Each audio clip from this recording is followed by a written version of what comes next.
안녕하세요. 역사 2.0입니다. 17번 학습지에서는 고려 후기 대외관계에 대한 내용을 함께 공부해 보도록 하겠습니다. 1170년에 발생한 무신정변 이후 성립한 무신조건부터를 고려 후기라고 부릅니다. 우리가 지난 시간 16번에서 배웠던 고려 후기 국내 상황, 그리고 이번에 배울 17번 고려 후기 대외관계는 서로가 서로의 연결고리가 되는 한 개 세트로 묶여지는 학습지입니다. 그래서 각각의 학습지 내용을 공부한 이후에 이 두 학습지를 서로 하나로 묶어서 고려 후기의 내용을 하나로 합치는 과정을 충실하게 수행한다면 여러분은 고려 부분에 대한 이해도를 훨씬 더 높일 수 있을 거라고 생각합니다. 자, 고려 후기의 대외관계 몽골에 대한 이야기부터 함께 시작해 보도록 하겠습니다. 지난 시간 우리는 1170년에 무신정변을 계기로 하여 무신정권이 성립되는 모습을 함께 살펴보았습니다. 무신정권기에 고려의 대외관계, 고려를 둘러싼 국제상황 또한 크게 변하고 있었습니다. 금나라를 세웠던 여진족이 쇠퇴하고 새로운 북방 유목민족이 성장하고 있었던 것입니다. 여진족을 대신하여 성장한 유목민족의 이름은 바로 몽골이었습니다. 급격히 세력을 성장한 몽골은 여진족이 세웠던 금나라를 정벌하고 거란족이 세웠던 요나라에 대한 대대적인 공격을 가하였습니다. 몽골에 패배하여 도망치다 고려 땅에 침범한 일부의 거란 군사들이 있었습니다. 이 거란 군사들을 당연히 고려군이 공격하기 시작했지요. 고려군이 침범해온 거란군을 공격하고 있는 와중에 도망치던 거란군을 추격하던 몽골군 또한 고려 땅으로 접근하였습니다. 그래서 일시적으로 고려와 몽골은 함께 힘을 합쳐서 거란군을 물리치게 되었습니다. 이를 통해서 몽골과 고려는 최초로 서로 접촉을 하게 되었죠. 거란을 물리친 이후 몽골은 고려에 사신을 보내었습니다. 저고요 등의 인물이 고려의 사신으로 파견되었는데요. 이들은 고려에 막대한 공물을 요구하였습니다. 거란을 물리치는데 몽골이 많은 도움을 주었다라고 하는 것이 그 이유였습니다. 고려에 들어와서 막대한 공물을 요구하던 저고요 등의 몽골 사신단은 다시 몽골로 돌아가게 되었고, 몽골로 돌아가던 중 이들 사신단은 의문의 무리에게 살해당하게 되었습니다. 몽골로 돌아가던 저고요 등의 몽골 사신이 살해당한 이 사건을 저고요 피살 사건이라고 부릅니다. 그리고 1225년에 발생했던 이 저고요 피살 사건을 계기로 하여 몽골은 고려에 대한 대대적인 침입을 시작하였습니다. 이래하여 1231년부터 1259년 약 30여 년에 걸친 몽골의 침입이 시작되었던 것입니다.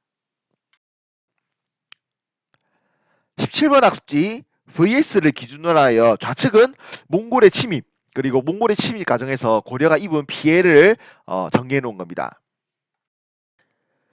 VS 기준 오른쪽은 몽골의 침입에 맞선 고려의 여러 가지 모습을 나타낸 것입니다. 자, 지금부터 각각의 모습을 하나씩 설명해 보도록 하겠습니다. 몽골의 살리타라고 하는 장수가 수많은 군대를 이끌고 고려에 침범하였습니다.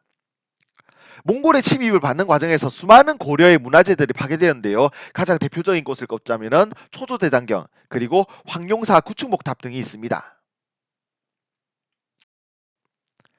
한편 고려 정부 또한 몽골의 침입에 맞서기 위해서 여러 가지 대책을 내놓았습니다. 그 중에 가장 대표적인 것이 고려의 수도였던 개경, 고려의 수도는 개경이었습니다. 개경에서 강화도로 수도를 옮긴 것이었습니다. 수도를 옮긴 것을 천도라고 부르죠. 고려 정부가 강화도로 수도를 옮긴 것은 몽골군이 상대적으로 바다, 물가에서는 제대로 싸울 수 없다라고 하는 판단이 들었기 때문이었습니다. 왜냐하면 이들은 말을 타고 벌판을 질 줄 아는 이제 기병이 중심이 되었기 때문이었죠. 고려 정부가 강화도를 선도할 때 당시 최후가 정권을 잡고 있던 최후 정권 시기였습니다. 16번 학습지 무신정권에서 최씨정권의 아래의 최후 부분 여러분들 확인해 주시기 바랍니다. 연결하실 수 있겠지요. 고려 정부는 강화도로 수도를 옮긴 이후에 몽골에 대한 장기한 항쟁, 오랜 기간 지속될 저항을 준비하였습니다.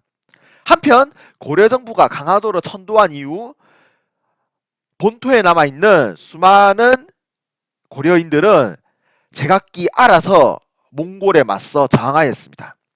몽골에 맞선 고려인들의 저항 중에서 대표적인 전투 첫 번째는 바로 처인성 전투입니다.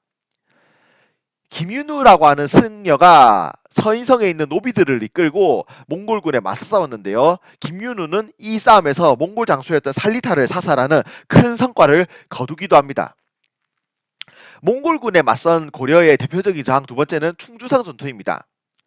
충주성의 대부분의 인물들이 도망간 가운데에 남아있던 노비들이 몽골군을 격퇴했던 싸움이었습니다.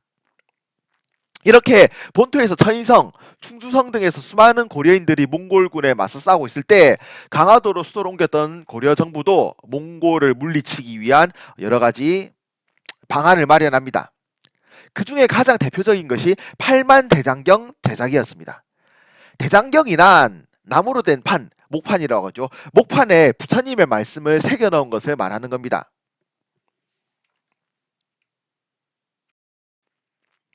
조금 전에 몽골의 고려 침략 과정에서 초조대장경이라고 하는 문화재가 불타 없어졌다라고 얘기를 했습니다. 초조대장경은 고려 정부가 거란족의 침입을 받았을 때 부처님의 힘을 빌어서 거란의 침입을 막아내겠다라고 하면서 만들었던 문화재였습니다. 이 초조대장경이 불타버린 이후 강화도로 옮긴 고려 정부는 몽골의 침입을 부처님의 힘을 빌어서 물리치겠다라고 하는 염원을 담아서 새로운 대장경을 새겼는데요. 이 대장경을 팔만 대장경이라고 부릅니다.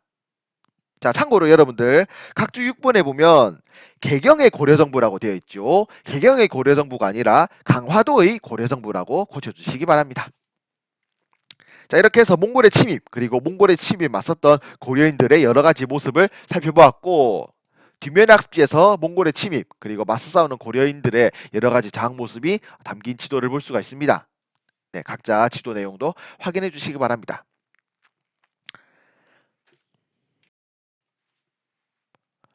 30여 년간 지속된 전쟁의 과정에서 백성들의 고통은 이루 말로 표현할 수가 없었습니다. 전쟁의 과정 속에서 수많은 백성들이 몽골군에게 살해당했습니다. 그리고 그 와중에 강화도로 옮겨갔던 최씨 정권이 백성에 대한 대대적인 수탈을 하였죠. 수탈이란 세금 등을 잔혹하게 거둬들인다라는 뜻입니다. 그래서 전쟁과 최씨 정권의 수탈로 인한 백성들의 고통은 점점 커져만 갔습니다. 그리고 전쟁이 계속 진행되면서 고려 정부 내에서도 강화, 화해를 주장하는 의견이 등장하였습니다. 오랜 전쟁 끝에 최씨 무신 정권은 무너졌습니다. 무신들이 권력을 잃게 된 것이죠.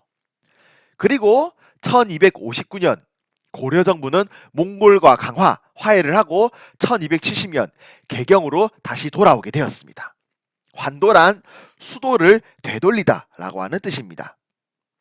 자, 이리하여 고려와 몽골 사이에 오랜 기간 진행되었던 전쟁은 완전히 끝이 나는 줄 알았습니다. 그런데 몽골과의 강화에 반발하는 삼별초라고 하는 군사 집단이 있었습니다. 여러분 16번 학습지에서 삼별초 배웠던 내용 기억나십니까? 무신정권 중에서 최씨 정권의 최후가 자신을 군사적으로 뒷받침하기 위해서 설치했던 군부대 삼별초라는 부대 기억나십니까? 최씨 무신정권은 무너지고 고려 정부는 몽골과 강화하고 개경으로 돌아가려고 했습니다. 하지만 최씨 정권 때 세워졌던 이 삼별초라고 하는 군사 집단은 몽골과의 화해에 반대하였습니다. 이들은 몽골과 화해하려고 하는 고려 정부에 맞서싸우기로 결정하죠. 삼별초는 강화도에서 진도의 용장성에서 그리고 제주도에서 계속해서 고려 정부에 저항하였고 고려, 몽골의 연합군은 이 삼별초를 오랜 전투 끝에 결국 진압하게 되었습니다. 삼별초가 몽골과의 강화에 반발해서 여러 군데를 옮겨 다니면서 고려 정부 그리고 몽골에 저항했던 이 싸움을 우리는 삼별초의 항쟁이라고 부릅니다. 학습지 뒷면을 보시면 삼별초의 항쟁이 이루어졌던 지역에 대한 모습이 나타나 있으니까 개인적으로 지도 또한 확인해 주시기 바랍니다.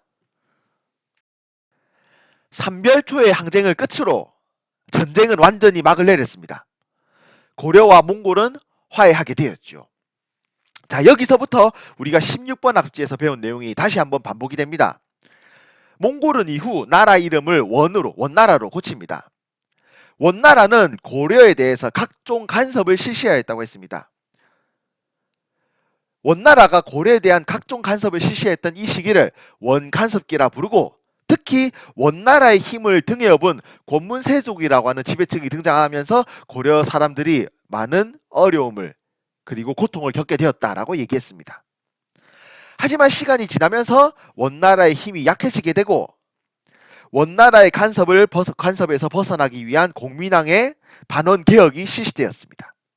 그리고 공민왕의 반원개혁 정책의 과정에서 신진사대부라고 하는 새로운 지배 세력이 성장하게 되었다라고 16번에서 얘기했습니다.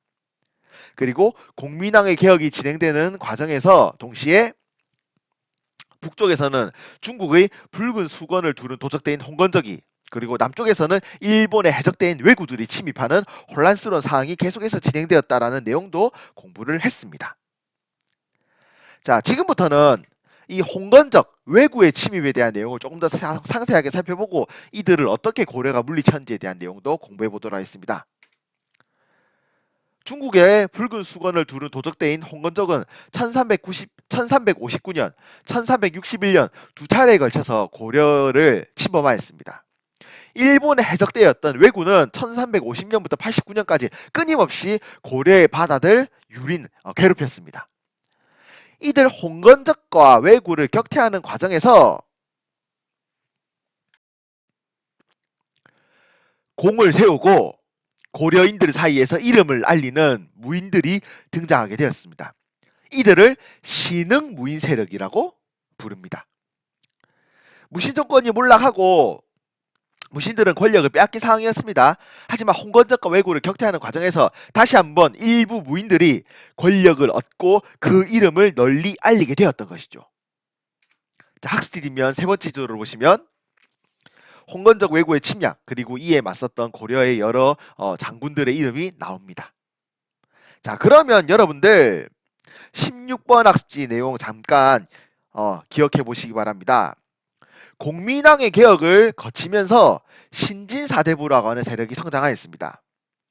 홍건적과 왜구의 침입을 격퇴하면서 신흥무인 세력이라고 하는 사람들도 등장하였죠. 이들 신진사대부와 신흥무인 세력은 원간섭기 때 권력을 잡았던 권문세족을 완전히 몰아내고 고려 후기 새로운 권력층으로 등장하게 되었습니다. 그리고 고려 후기 권력을 잡은 이들 신진사대부와 신흥무인 세력은 결국 손을 잡고 1392년 고려를 멸망시키고 새로운 나라를 만들기에 이릅니다. 이때 만들어진 새로운 나라가 바로 조선입니다. 자, 고려가 멸망하고 조선이 건국되는 과정의 상세한 내용은 19번 학습지에서 다시 한번 깊게 다뤄보도록 하겠습니다.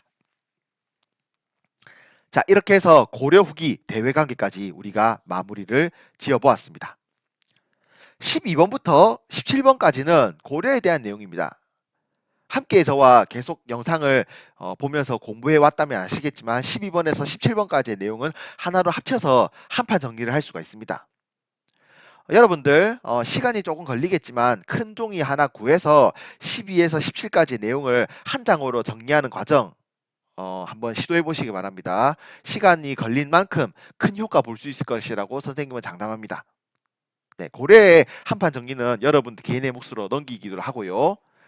다음 17.5번 영상에서 이번 중간고사 시험 범위에 대한 내용을 총정리 한번 하고 영상을 마무리 짓도록 하겠습니다. 오늘은 여기까지 진행하고 마치도록 하겠습니다. 수고하셨습니다.